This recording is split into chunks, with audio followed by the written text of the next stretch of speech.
Conservation of momentum, the Navier-Stokes equation.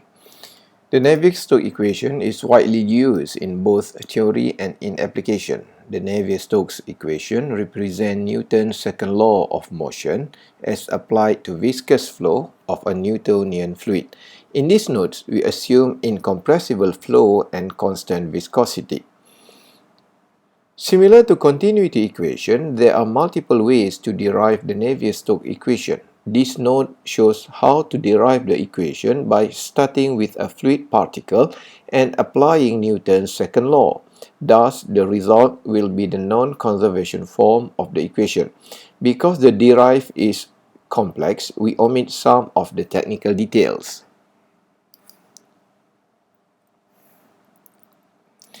Step 1. Select a particle. Select a fluid particle in a flowing fluid. Imagine that the particle has the shape of a cube. Assume the dimensions are infinitesimal and the particle is at the position of x, y, and z at the instant shown. So for example, we have a cube here. So we have the length here is delta x, length at here is delta z, and the length at here is delta y, because we are analyzed for three-dimensional axis.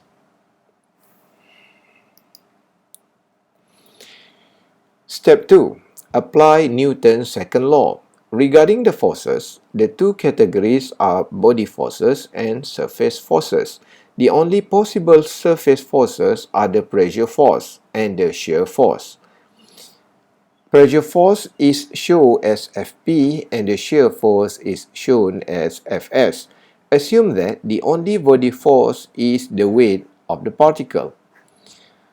From the Newton's second law, we could write F force is equal to m times A, which is the m is the mass and A here is the acceleration.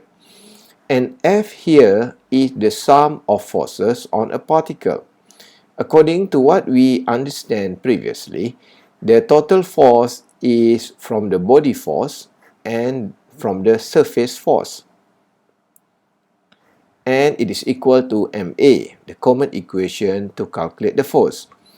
However, to simplify our equation here, so we substitute the equation for mass here with rho times volume, which is rho here is the density of the fluid and volume is the volume of the control volume.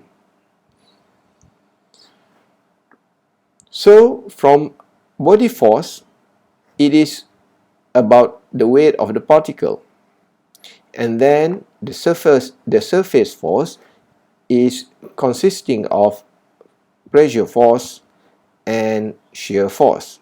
So we could write the sum of forces on the left side here is weight W, Fp pressure force, and Fs the shear force equal to MA, and then we simplify the value of M here with rho and volume, and we substitute the value of acceleration here with dv dt, because acceleration is the difference of velocity in terms of times.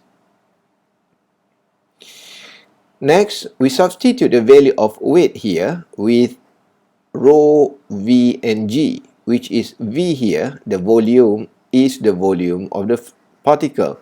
So now our equation is become rho volume g plus pressure force plus shear force plus rho volume dv dt.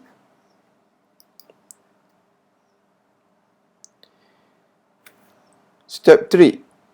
Analyze the pressure force. To begin, consider the forces on the x faces of the particle. Let's say we have a particle here, and to simplify our calculation here, we assume that this particle, the pressure that we want to analyze is X on this cube. To calculate the force, we need to multiply the pressure and the area. So the area is the area of the surface. And we learned in Fluid Mechanics 1 or in the previous lesson, we could assume that forces is act from both directions like this. Then we could calculate the pressure that acts on the surface as pressure times area to get the force that acts on this surface. However, in some textbook, they will give you x minus delta x over 2, and here is x plus delta x over 2. So the symbol of this one is actually the location or the coordinate of this surface. We have one single point here, which is at the middle at delta x here. Means that the location of cross-section area for this surface is point x minus delta x over 2. So we get the location at this point. And x plus delta x over 2 will represent the location of this surface, because the location for this particle is at x, so the location of this surface is separated by delta x plus 2, and because from left to right is the positive, so we add with delta x over 2. So the symbol here is just to show the location of the surface. From this diagram, we could say that the net force due to pressure on the x surface is, we know the calculation of force is pressure times area. So we could calculate the total pressure force is P at the location of x minus delta x over 2 times A minus P pressure at location of x plus delta x over 2 times A with the vector I. And then we could summary these terms into pressure at x minus delta x over 2 minus pressure x plus ax over 2 here times with the area A here, which is ax times ay, delta x times delta y in vector. Simplify above equation by applying a Taylor series expansion and neglecting higher order terms to give this term. So we have the total pressure force at x direction can be calculated by del P over del x times delta x, delta y, and delta z. So this is the total pressure force at x direction.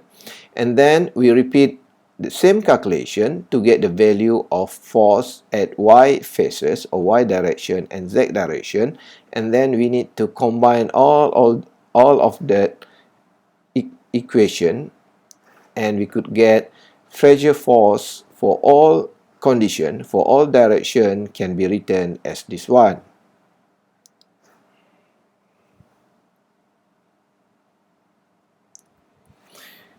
Then we simplify it and then introduce vector notation, and we could get pressure force is equal to negative nabla P, delta x, delta y, and delta z. It reveals a physical interpretation of the gradient. Means the gradient of the pressure field at a point is the net pressure force on a fluid particle divided by the volume of the particle.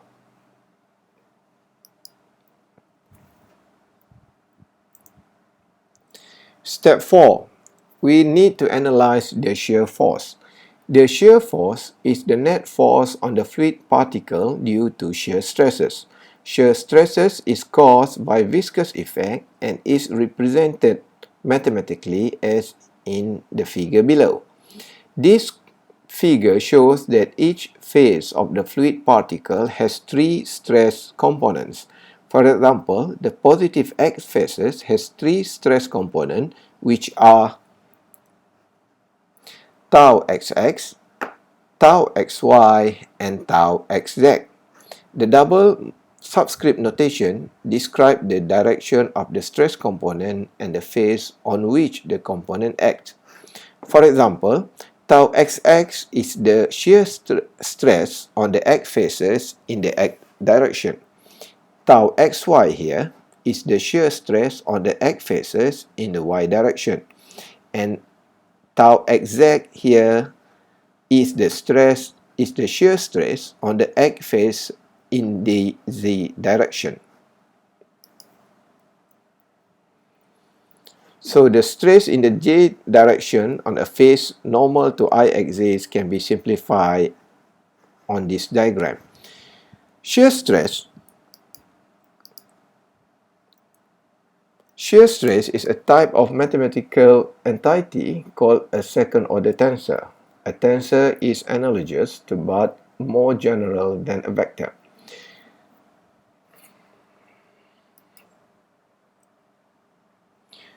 To find the net shear force on the particle, each stress component is to be multiplied by area and the force are added. Then a Taylor series expansion is applied, and the result is that we could have this kind of vector, this kind of matrix. So we have the component of x here, and component of y, and component of z direction here, and then we multiply with this volume delta x, delta y, and delta z.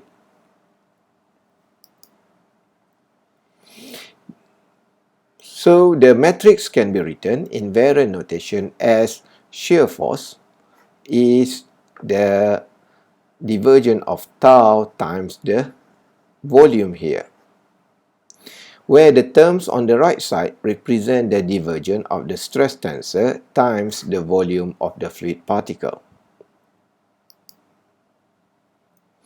It reveals the physics of the divergence when it operates on the tensors, on the stress tensor. Note that this is the third physical interpretation of the divergent operators. This is because the physics of a mathematical operator depends on the context in which the operator is used.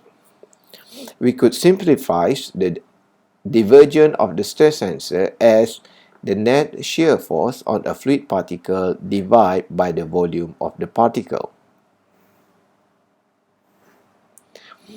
Step 5. We combine all the terms. Substitute the shear force and pressure force into Newton's second law of motion, then divide by the volume of the fluid particle, and we get from F equal to ma. So we substitute the value of ma with rho volume dv dt, and force here we have three types of force, which is weight, pressure force, and the shear force. We substitute all the force here by the simplified terms that we calculated previously.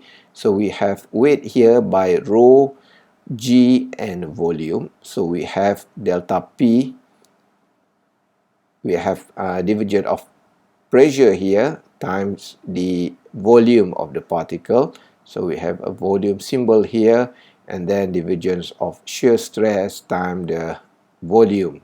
And then we divide all the terms here with the volume. We could get rho dv dt equal rho g minus nabla p plus nabla tau. This is the differential form of the linear momentum equation without any assumption about the nature of the fluid. The next step involves modifying this equation to that it applies to a Newtonian fluid. Step 6. Stokes, a scientist in 1845, figured out a way to write the stress tensor in terms of the rate of strain tensor of the flowing fluid. The details are omitted here. After Stokes' results are introduced, assume constant density and viscosity. Above equation will become like this. And the above equation can be specifically written as this one. So the difference between this term and this term is, at this term we have term of shear stress, and term of shear stress is not given by any equation, so it gives difficulties for scientists to determine the value of shear stress here. However, in around 1845, one scientist named Stokes gave the idea to calculate the value of tau here. So the value of tau here can be represented as this one. For x momentum or x direction, so we have the del tau xx over del x plus del tau yx over del y and plus del tau zx over del z. And for y-axis and z-axis is shown in this table.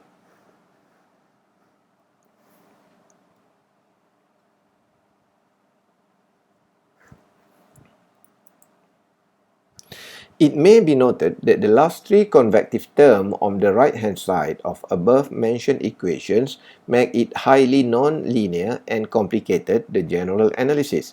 A simplification is possible for considering an incompressible flow of Newton fluid where the viscous stresses are proportional to the element strain rate and coefficient of viscosity, mu.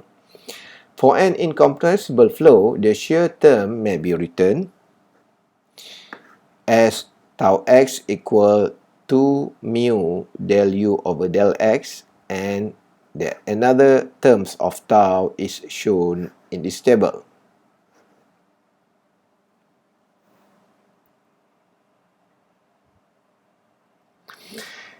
Thus, the differential momentum equation for Newtonian fluid with constant density and viscosity is given by this table.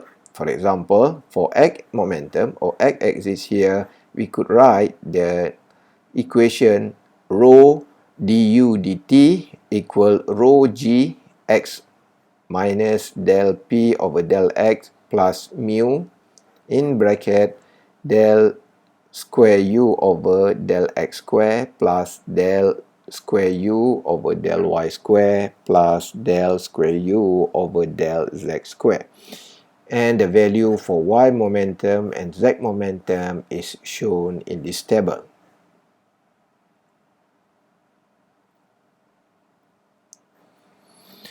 It is a second-order, nonlinear partial differential equation and is known as Navier-Stokes equation. In vector form, it may be represented as rho dv over dt, and you are advised to write here with a capital D here, so because it has another meaning. So we write rho dv dt equal rho g minus nabla p plus mu nabla square v, where nabla square v is a mathematical operator that is called the Laplacian of the velocity field. As conclusion, this is the Navier-Stokes equation that you need to remember. Rho dv over dt equal rho g minus nabla p plus mu nabla square v. Step 7. We need to know the physical meaning for each term. The physics of the Navier-Stokes equation can be described as this one. For rho dv over dt, this is the mass of the particle times acceleration of the particle divided by the volume of the particle. And rho g here is the weight of the particle divided by its volume. And pressure here is the net pressure force on the particle divided by its volume. And the last term here is the net shear force on the particle divided by its volume. The dimension and unit for Navier-Stokes can be written as this one. Because we are dividing force and volume here, the unit is Newton over meter cube, or it can be written as kilogram over meter square second square. And for Cartesan coordinate, we could simplify the Navier-Stokes equation like this. So this is for x direction, this is for y direction, and this is for z direction. So I hope you could remember these three equations, but if you cannot remember all, please make sure you remember very well the Navier-Stokes equation for x coordinate, for x direction here. So it's become rho del u over del t plus u del u del x plus v del u del y plus w del u del z equal to rho g x, means the gravity at x direction, minus del p over del x plus mu dynamic viscosity times del square u over del x square plus del square u over del y square plus del square u over del z square.